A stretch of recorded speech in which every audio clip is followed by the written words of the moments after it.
Bonsoir. Bonsoir, bonsoir. On est lundi 3 juin depuis ce matin et je vous accueille en direct pour le 34e live avec vous-même. Je vais aller prendre connaissance des messages que vous avez laissés. Il n'y en a pas ici. Je vous laisse arriver, hein. Je n'ai pas de sujet là pour l'instant. Poum, poum, poum, poum, poum. Il n'y a pas de réponse sur ma page perso. Et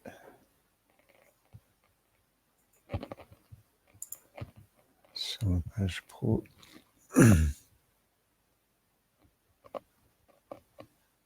Alors, je vous invite tous et toutes, mais si vous êtes là, c'est que vous êtes connectés dessus, mais à vous connecter sur le live. Bonsoir Pascal.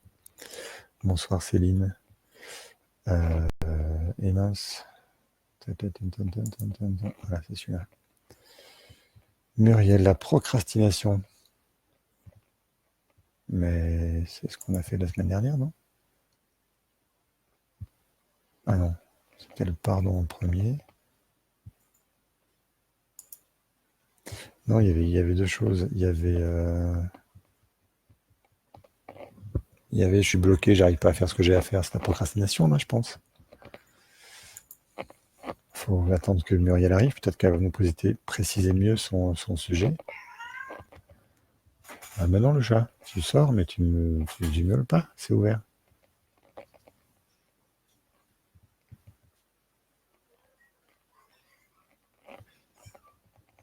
Ah, petit problème de réseau.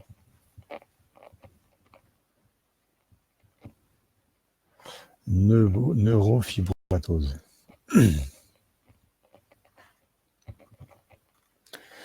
Élise, Ludivine, bonsoir. Aurélie.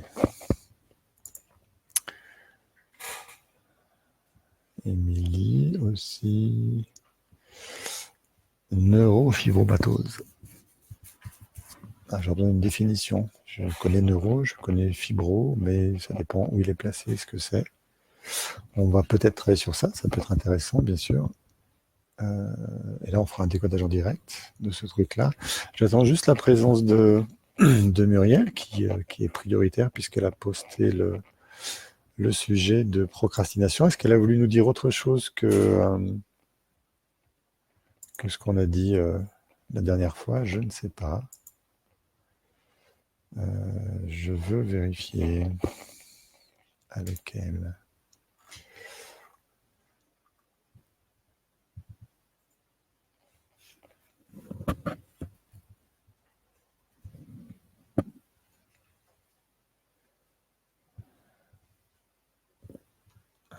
Voilà, maladie de Recklinghausen.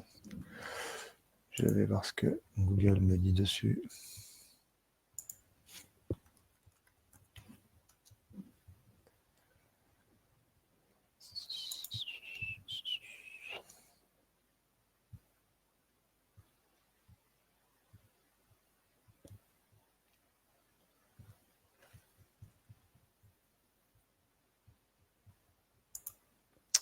Des taches café au lait sur la peau. Tumeur située le long des nerfs, neurofibrome.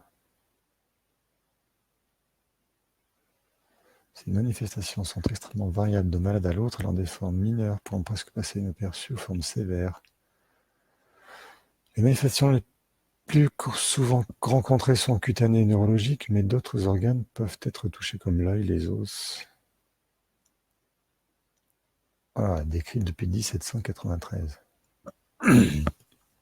Une personne sur 3 à 4000.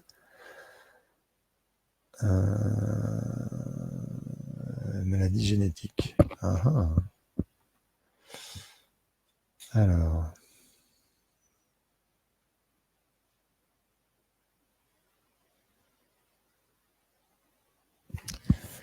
Donc, ça veut dire que le gène nommé NF1, qui est localisé sur le chromosome 17, qui est un gène suppresseur de tumeur, qui qui ne fonctionne plus.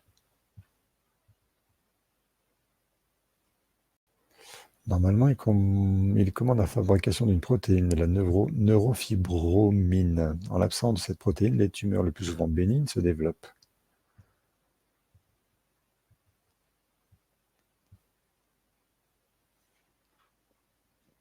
Ça veut dire que c'est un gène qui ne supprime plus les tumeurs.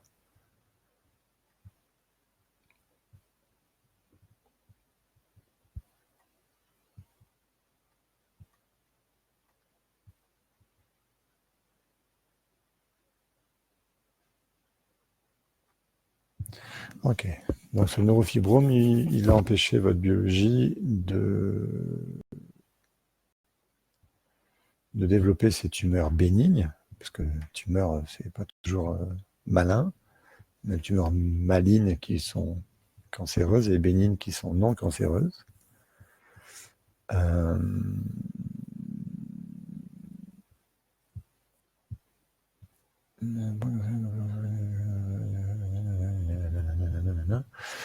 Il y a une grande description là, puisque c'est depuis 1793. Je vais revenir avec vous.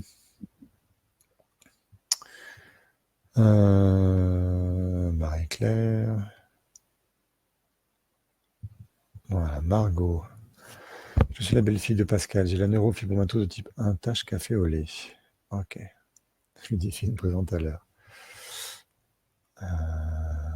Non évolutive, mais j'ai une neurofibrome L4, L5. Les médecins parlent de génétique, personne dans la famille n'est porteuse. Ce neurofibrome L4 et 5,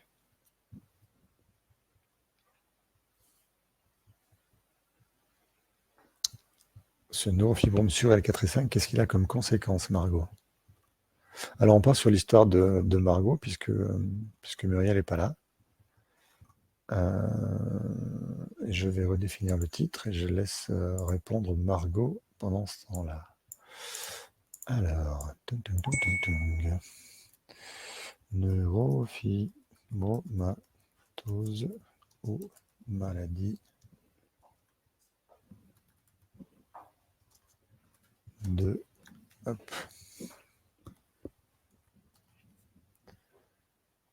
C'est intéressant de développer un sujet sur une maladie que je ne connais pas. Comme ça, je vous fais la démonstration de comment on fait quand on ne connaît pas. Hop. Et Muriel, désolé, c'est 19h44, mais votre sujet passe à la trappe.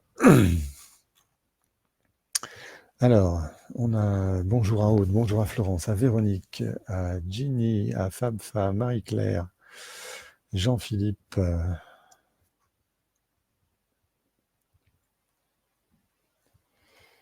Ludivine, qui est à l'Erasme, j'ai dit déjà. Ok. Margot, donc ce neurofibrome L4 L5, quelles conséquences il a? Bon, les taches café au lait, on va en parler. Mais sur L4 L5, c'est plus important, donc c'est peut-être ça le plus clair. Enfin, le plus clair. Le plus clarifiable facilement. Non évolutif, donc c'est défini et définitif. S'il y a un gène qui est prévu pour supprimer les tumeurs, inflammatoire et embêtant pour le moment, car j'ai eu une hospitalisation de 3 semaines, 4 infiltrations, je suis toujours paralysé. D'accord. Donc, il entraîne la paralysie. L4, L5, c'est la paralysie des membres inférieurs.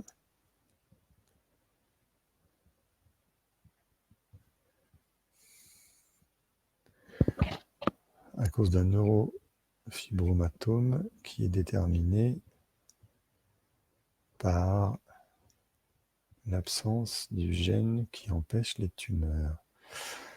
Donc ça veut dire qu'il faut laisser passer. Ça veut dire que votre système... Alors, c'est génétique, déjà. Si c'est génétique, ça veut dire que ça vient de vos ancêtres. C'est vos gènes qui viennent de vos ancêtres. Ça a été transmis par Transmission génétique, simplement par les gènes, d'accord.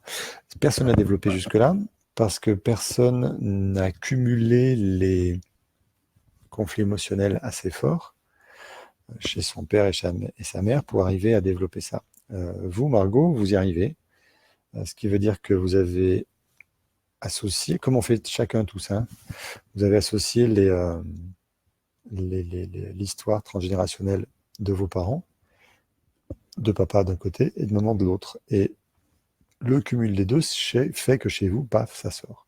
Si on fait des tests génétiques chez les autres, Brigitte, Sylvie, bonsoir. Si on fait des tests génétiques chez... Je vous avais envoyé un message perso. Pardon, j'ai pas de mémoire. Il y a le poisson rouge qui habite là, dans le bocal, et il oublie tout ce qu'on lui fait, et tout ce qu'on lui dit. Il faut lui renvoyer à chaque fois les informations. Mais on va en parler en direct, là. On va voir ça maintenant. Le fourmillement dans les jambes, il vient de la paralysie. C'est le nerf sensitif qui est touché. Donc, je reprends. Il y a ce gène. Donc, il y a quelque chose chez vos ancêtres, une émotion chez vos ancêtres, non réglée. Attendez, il faut que je règle un truc là, parce que il y a un problème de débit. Qu'est-ce qui se passe ?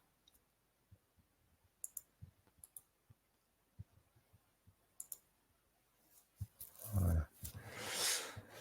Il y a quelque chose, une émotion non réglée chez vos ancêtres qui permet de modifier ce gène pour que les tumeurs soient autorisées. Or, les tumeurs ont la particularité d'être faites de cellules qui ne meurent pas.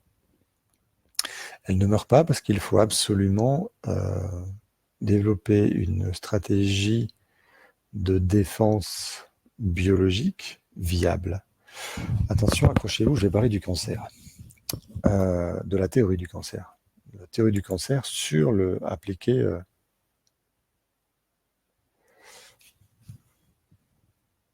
Pascal continue. Ok. De la théorie du cancer appliquée, vue du décodage biologique. Le décodage biologique voit le cancer comme une super solution biologique pour créer des cellules d'un organe dont on a besoin qu'il soit hyper développé, vraiment très très fort. D'où ça vient cette idée-là, cette hypothèse-là? En fait, les cellules du cancer sont des cellules qui ne meurent pas, auxquelles on a enlevé un gène de reproduction. Une cellule, elle est conçue dans son ADN avec un gène qui fait qu'elle a une vie. Elle va naître, croître, se reproduire, mourir.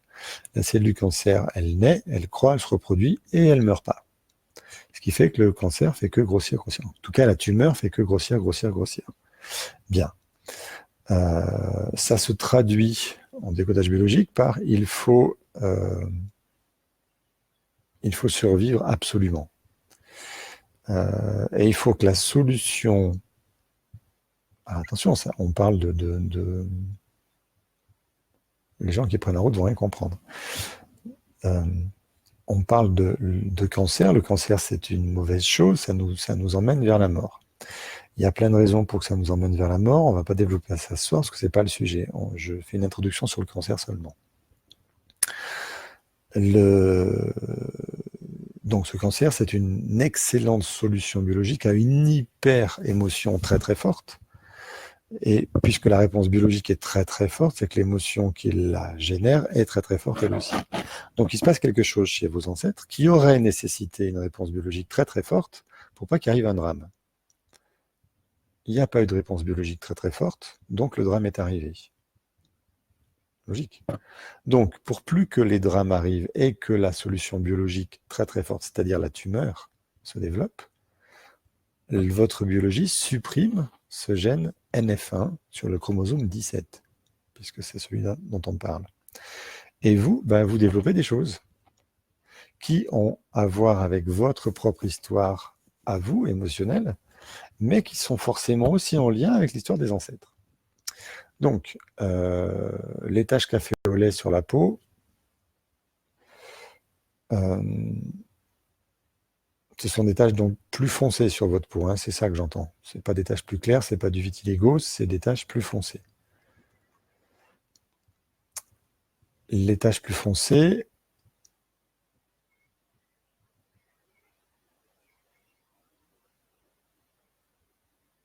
alors, ainsi ce neurofibrome a été découvert en 2014 pendant ma grossesse et j'ai eu comme intuition, car on me pique en L4 et 5.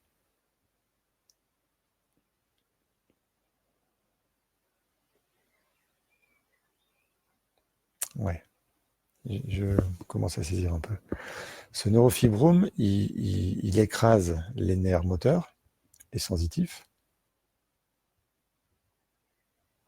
Dans le livre de codage, il évoque le neurofibrome. Ok, très bien, on me met à peu près, je ne sais pas où il est mis, mais là, je vais essayer de faire le décodage par moi-même, suivant Margot, parce que les pistes qui sont données dans le livre sont des pistes génériques, et moi j'aime bien faire avec chacun. D'accord? Donc là j'ai Margot, on en profite. Margot, neurofibrome quand vous êtes enceinte. Alors j'aimerais bien un développement un peu plus clair du ressenti. On me pique en L4, L5. Moi, je comprends moi, j'ai besoin, pouf pouf, j'ai besoin de protéger ma moelle épinière, donc je fais un fibrome pour ne pas être piqué en L4, L5. L'inconvénient de ce fibrome, c'est qu'il va écraser les nerfs moteurs et les nerfs sensitifs. C'est la paralysie et les fourmillements. Mais ça, c'est les effets secondaires, je pense. D'accord? euh, Si j'ai bien entendu, c'est-à-dire que j'ai peur qu'on me pique en L4, L5, je ne veux pas, j'en ai besoin, mais je ne veux pas, ça me fait peur.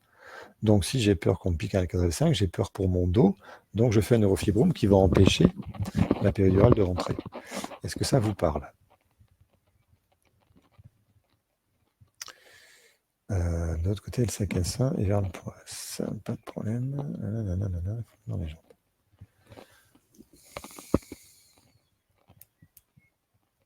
Pourquoi je ne me souviens pas de votre mail? C'est quand même incroyable. J'ai honte. Messenger.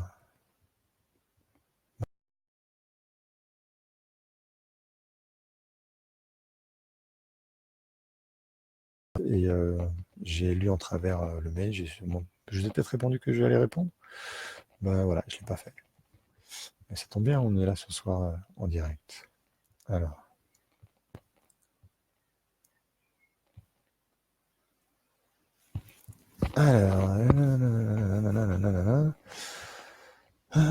C'est passé une IRM machine, j'avais le droit à la péridurale.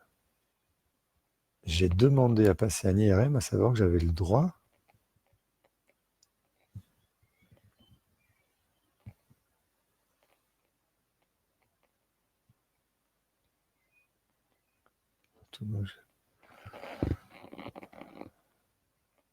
Infiltration inflammatoire formidable. Et paravertébrale, 5 et 5 gauche, la face profonde du psoas descend sacro-iliaque.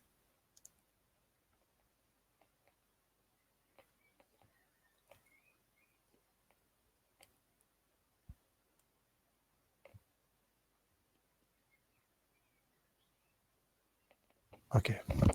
Donc j'ai pris, j'avais pas lu ce message, c'est pour ça que je ne pouvais pas y répondre. Je viens de lire votre message là. Je vais juste lire votre réponse s'il y en a une.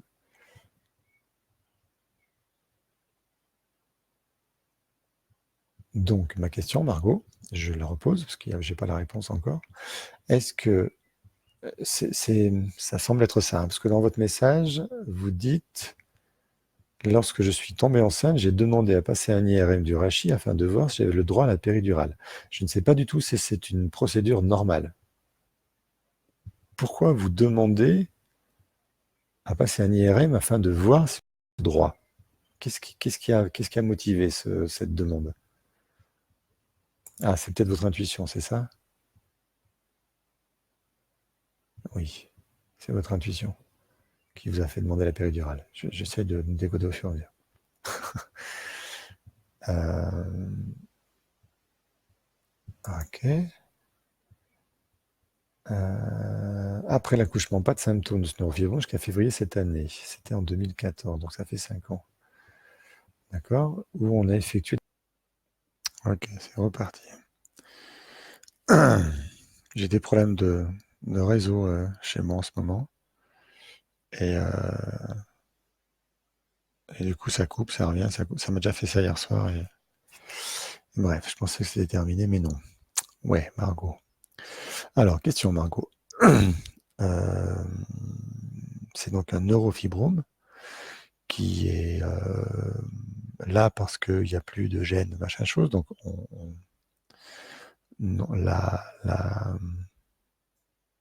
l'histoire familiale a fait qu'il fallait absolument qu'il puisse avoir une tumeur pour régler un problème. Pardon, mais je réponds pas à vos bonjours, je concentre et je focalise sur Margot. Mais je vous vois, je vous lis et je vous remercie. Pouf pouf. Je disais quoi? Oui, c'est un neurofibrome qui est sur les nerfs moteurs. Ça fait une paralysie motrice. Ça crée des fourmillements aussi. Et Christian, dans son livre, parle de la gaine des nerfs. Et il parle de contact. Alors, soit il y a deux pistes qu'on va explorer très vite. Soit vous avez un problème avec le déplacement, avec le système moteur, et vous portez l'histoire de vos ancêtres aussi au niveau moteur. Quelqu'un qui est parti. D'accord, ça peut être ça. Quelqu'un qui est parti. Un ancêtre qui est parti, il aurait mieux valu qu'il ne parte pas. Donc, pour vous empêcher de partir, il y a le blocage sur ce neurone qui se fait, sur ce nerf, pas ce neurone, qui se fait. Ou alors, il y a la possibilité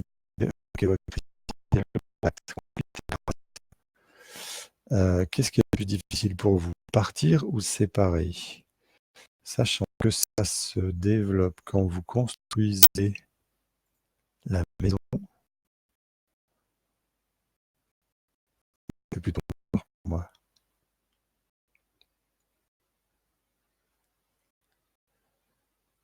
Non, le sujet actuel, c'est pas les tumeurs, c'est le neurofibrome. Pardon, le neurofibromatome en plus. C'est une tumeur sur les nerfs et chez Margot, ça se situe sur le... Ouais, ça bug. Voilà, je vous dis, la connexion, elle vient, elle va, mais ils tiennent jusqu'au bout. Donc, je répète, Margot, est-ce que... Ouais, ça coupe. Ouais, je répète. Est-ce qu'il y a plus un problème de séparation chez vous ou de déplacement, de mouvement, de force? Alors, je ne parle pas du neurofibrome, je parle de en général dans votre vie jusque-là. Quelle est votre façon de fonctionner? Quelles sont vos alertes les plus courantes sur la... Oui, lorsque je marche, mon dos se bloque. Mais ça, c'est à cause du neurofibrome. Je parle d'avant le neurofibrome. Est-ce qu'il y avait plus un conflit, une sensibilité autour de la séparation ou de la marche, le déplacement, quelqu'un s'éloigne? Ce qui revient à peu près au même, hein, parce que s'il s'éloigne, il y a séparation. J'ai peur de la séparation. Ok. Donc on est sur l'estimation de Christian. Conflit-séparation.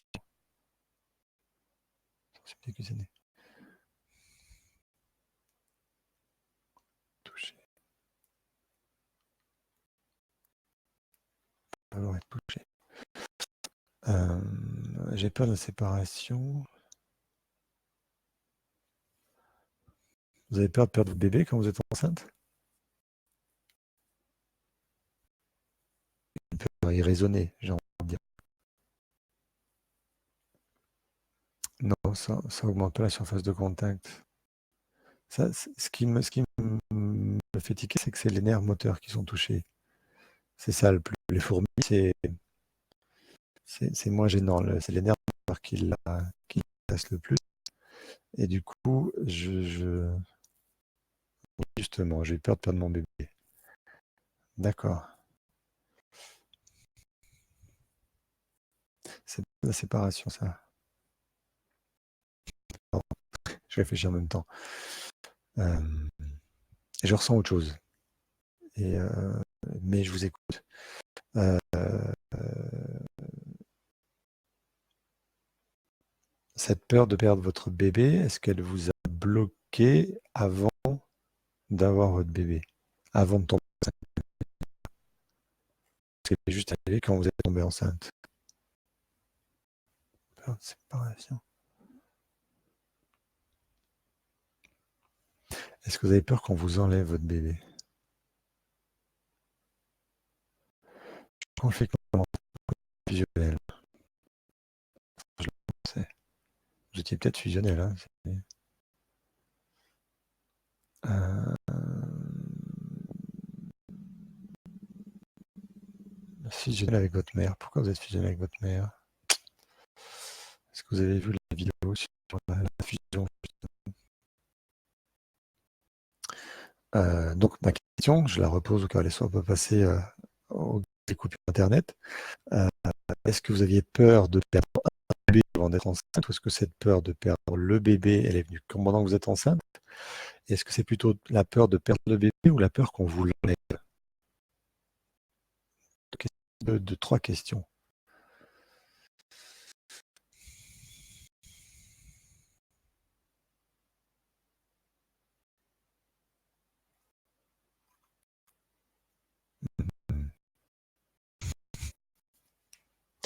Les questions vont permettre de cibler exactement le ressenti de Margot avant qu'elle soit enceinte et pendant qu'elle est enceinte, puisque son intuition, je n'aurai pas de péridurale, elle vient de quelque chose. Ce truc est...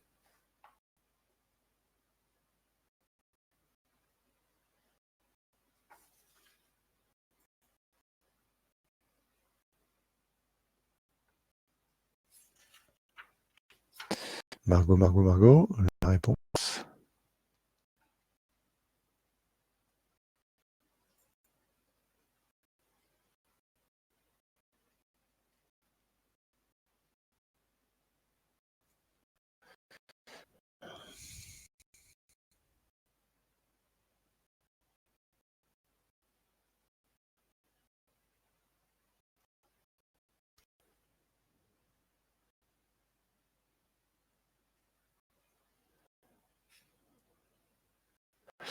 Peur de perdre ma fille. Quand j'étais enceinte, ensuite l'accouchement s'est présenté de face, anesthésie générale. Quand je me suis réveillé, j'ai demandé.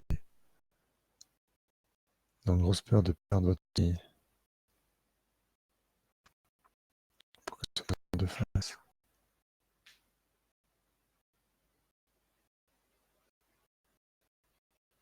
Elle s'est présentée de face.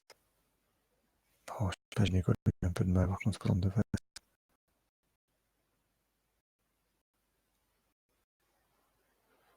Je voulais personne la touche pour pas qu'elle attrape de microbes. C'était mon bébé à moi.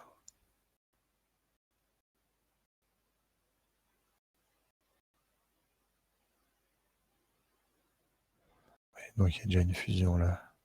Une fusion qui est reproduite. Peur de perdre sa fille quand vous êtes enceinte, c'est plutôt transgénérationnel. Donc on irait chercher cette piste-là chez vos ancêtres qui ont perdu ses enfants pour porter de l'histoire. Pourquoi ça vous bloque le nerf et ça vous empêche de marcher? Ah, alors qu'on enlève la maladie. D'accord, donc c'est bien sur un déplacement. Le déplacement de votre enfant, en fait. Si je vous dis que vous aviez peur qu'on vous enlève votre enfant et qu'on l'emmène ailleurs, par le déplacement, vous confirmez ça? J'ai peur qu'on l'enlève et qu'on l'emmène ailleurs. Donc, vous ne voulez pas qu'on le touche pour pas être un microbe, pour pas être malade. C'est la déviation de la perte de ma fille. La déviation, une fois qu'elle est née, quand vous êtes enceinte, vous avez peur de la perdre, point. Mais quand elle est née, j'ai peur qu'on l'enlève. Et là, on va toucher le nerf moteur. C'est pas séparation, c'est séparation due au déplacement. Ah, ça a coupé. Il ne faut pas que vous D'accord. Donc, je répète. Est-ce que vous aviez peur quand vous avez accouché qu'on vous l'enlève quand elle est malade? Vous pouvez confirmer ça?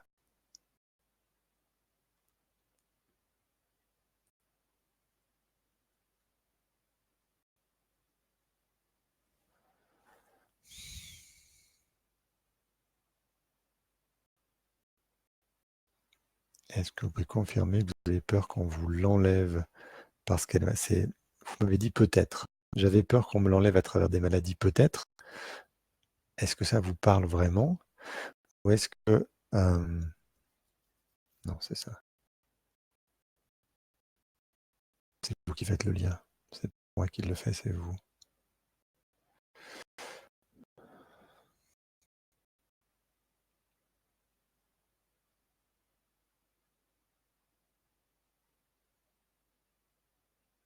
Parce qu'à la mère et grand-mère, je ne sais pas ce que ça fait là-dedans, j'ai pas la reste.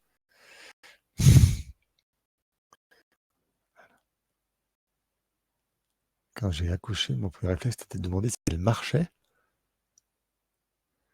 Alors, si on n'est pas dans le moteur, un bébé, oui, elle a le réflexe de marche, d'accord, mais pourquoi vous demandez si elle marchait?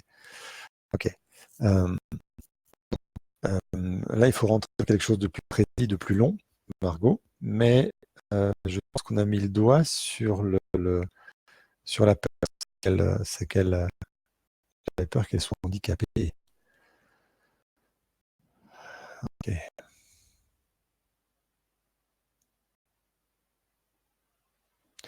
Donc vous avez peur qu'elle meure quand elle est enceinte, vous avez peur qu'elle soit handicapée quand elle est née, et vous avez peur qu'on vous l'enlève quand elle est malade. C'est ça? Je résume bien les trois choses?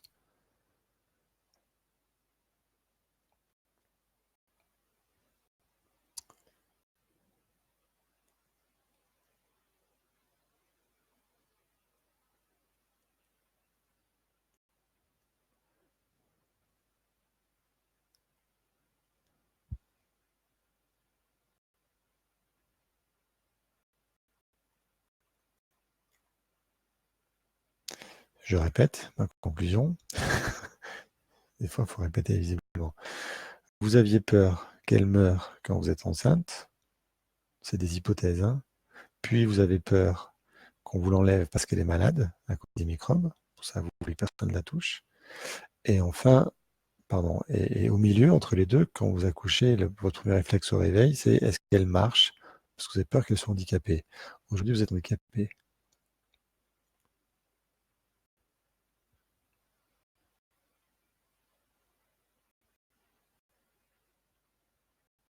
Oui, je voulais que personne n'apprenne qu'elle soit malade. Je suis d'accord avec ça. Et s'il était malade, on allait vous l'enlever. C'est ce que j'entends.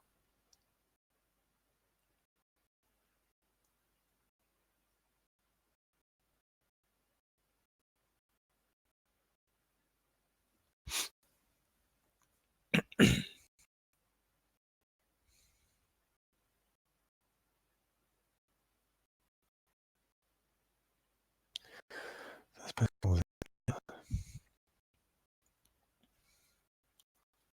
C'est ça. Merci. En fait, je refais le chemin dans ma tête pour tout le monde, que ce soit clair. Margot arrive, elle arrive et il y a un neurofibromatome qui attaque son nerf qui l'empêche de marcher. Donc la problématique, elle est avec la marche, le déplacement.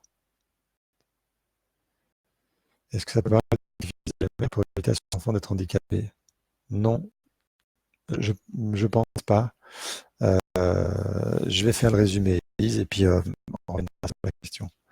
Euh, Margot arrive, la fonction première qui pèse le plus, c'est le déplacement. D'accord? Donc, si c'est ça qui est difficile pour elle, ça veut dire qu'il y a un conflit autour du déplacement qu'elle cherche à régler. Sa logique cherche à régler. Elle cherche à le régler en lui faisant revivre. C'est comme ça que ça marche. D'accord? C'est génétique. Donc, ça vient des ancêtres. Mais Christian, dans son livre, parle de contact et de séparation. Il y a des fourmillements dans ses jambes, mais je ne vais pas sur cette piste-là des fourmillements, donc du contact. Ok. C'est pas la piste majeure qu'elle me propose. Elle me propose d'abord le déplacement.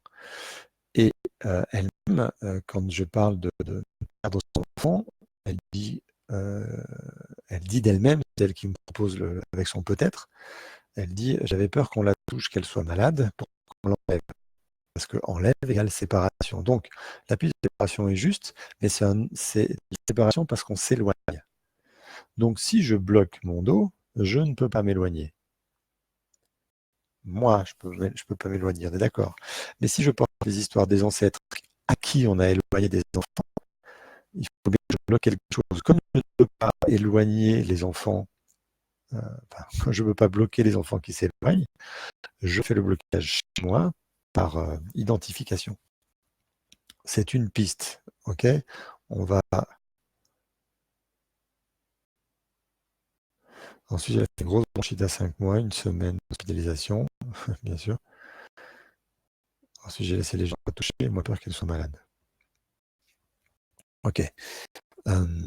Sa bronchite vient de votre peur qu'il lui arrive quelque chose. La peur qu'elle meure, c'est elle qui le manifeste. Mais en faisant ça, elle vous rassure qu'elle peut être malade et que les gens peuvent la toucher. Elle a 5 ans aujourd'hui, hein. Vous êtes fusionnel avec elle? Peur qu'elle s'éloigne de vous, du mal à laisser à la crèche, à l'école, etc.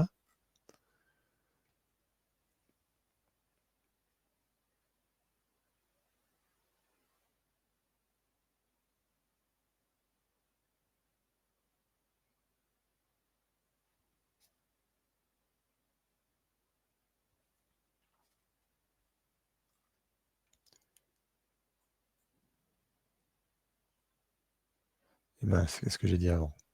Je l'ai ressenti comme ça aussi. Il faut que je revoie la vidéo, je ne sais plus ce que j'ai dit juste avant.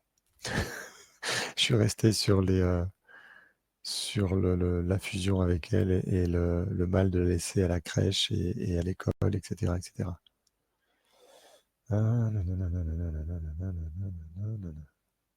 Problème de l'indirect ou du direct à distance, il faut que je vous laisse le temps de répondre et que je ne parle pas de deux choses à la fois. Sinon, mon cerveau de poisson rouge, il est déjà passé à l'histoire suivante et il fait déjà les projets pour les 3 prochaines questions. Donc, la bronchite. Ah, vous avez ressenti comme ça. Donc, j'ai dit qu'elle avait peur. Vous aviez peur qu'elle meure, donc elle a permis d'être malade pour pouvoir vous rassurer, vous montrer que ça marchait bien. Mon autre question, c'était, est-ce qu'aujourd'hui, elle a 5 ans, est-ce qu'aujourd'hui, ou elle va avoir 5 ans, j'en sais rien, est-ce qu'aujourd'hui vous avez du mal à la laisser à la crèche, à l'école, à la laisser s'éloigner de vous?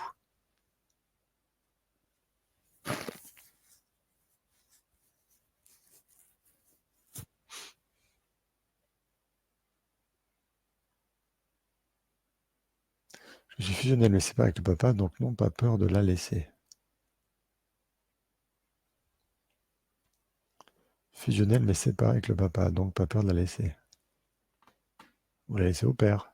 Vous la laissez à l'école aussi facilement?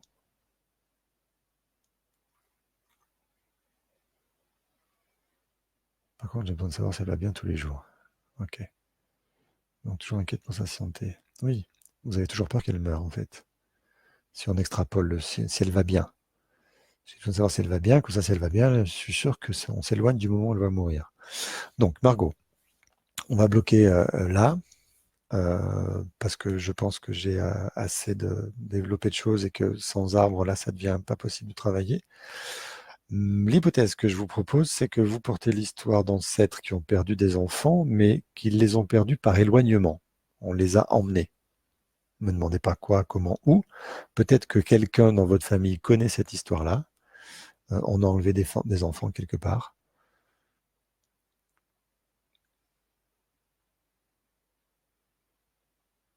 De la laisser au papa ou à l'école.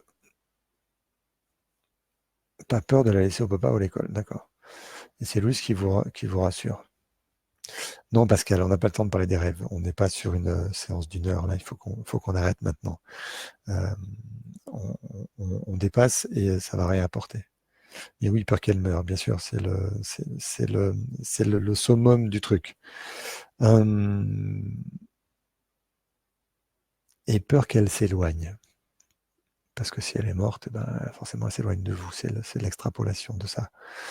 Donc, ce que je peux vous proposer, c'est de construire votre arbre au mieux. Vous êtes fâché avec votre mère, votre grand-mère, c'est une fille, vous êtes une femme. Je vais quand même plutôt ça dans la lignée des mères, de votre mère, enfin du côté de votre mère, je ne sais pas. Donc, votre arbre sur 4 générations, avec tous les frères et sœurs de toutes les fratries, de façon à ce qu'on puisse identifier de quelle histoire vous portez, et qu'on puisse faire les constellations pour régler ces histoires-là. De façon à ce que vous ne portiez plus cette histoire-là, de façon à ce qu'il n'y ait plus besoin que ce gène soit défaillant, de façon à ce qu'il se remette en marche pour aller dézinguer cette tumeur, puisque c'est son boulot. Avec ses fibromatines, c'est le mot que j'ai appris aujourd'hui. C'est le... Non, non, non, non, non, non, non, non, non, non.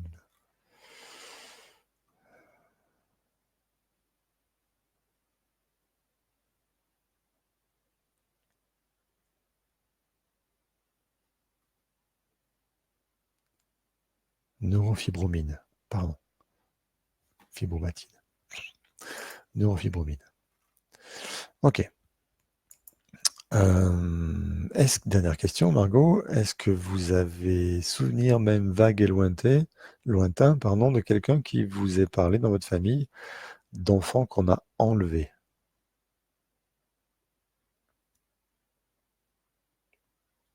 Peut-être non, et ça serait logique que non, sinon vous développeriez pas quelque chose d'aussi précis.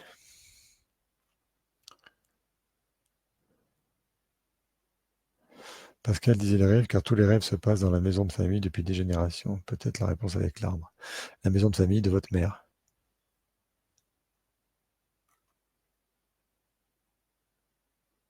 Alors le nom, il est pour la question d'avant, mais je pense que c'est la maison de famille de votre mère, du coup.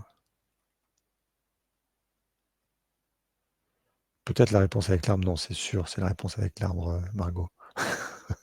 J'ai pas de peut-être là. Il y a trop de pistes qui vont dans le même sens. D'accord? C'est une maladie génétique. Les gènes défaillants nous viennent de nos ancêtres. La maladie, c'est la maison familiale de la mère, donc ça se confirme. C'est une maladie génétique, donc ça vient de vos ancêtres. Le problème se situe donc dans les drames non réglés de vos ancêtres, et en travaillant sur l'arbre, en libérant ces familles qui ont perdu ces enfants, on va voir comment, on va voir quoi, etc., etc. On va arriver à développer ça et, et à agir sur cette partie-là qui correspond au neurofibrome. Après, est-ce que ça suffira? J'en sais rien, je ne vais pas vous faire de promesses, mais tant qu'on n'aura pas fait, on ne saura pas. Donc, je vous invite à construire votre arbre généalogique, 4 générations au-dessus de vous, avec tous les frères et sœurs de chaque étage, dans toutes les fratries. Ceux de vos parents, on s'en fiche un petit peu. Vos grands-parents, on va le laisser couler, mais et encore que, ça commence à être intéressant. Mais les frères et sœurs de vos arrière-grands-parents, c'est là, normalement, dans cette 4e génération, on va trouver les drames. Et les parents de vos grands-parents. D'accord? Juste là, juste les parents, avec date de naissance, date de décès pour tout le monde. Date de décès si, sauf si vous ne trouvez pas de décès dans les 20 premières années de ces enfants-là. Donc, ils sont nés dans une commune. Normalement, s'ils décèdent jeunes, ils décèdent dans cette commune. Sinon, ils décèdent ailleurs, et ça veut dire qu'ils décèdent plus vieux, après leur mariage ou après qu'ils soient partis. Donc, voilà, date de naissance, de décès pour tous les ancêtres, et date de mariage pour vos ancêtres directs, c'est-à-dire vos parents, vos grands-parents, vos arrière-grands-parents et les arrière-arrière-grands-parents.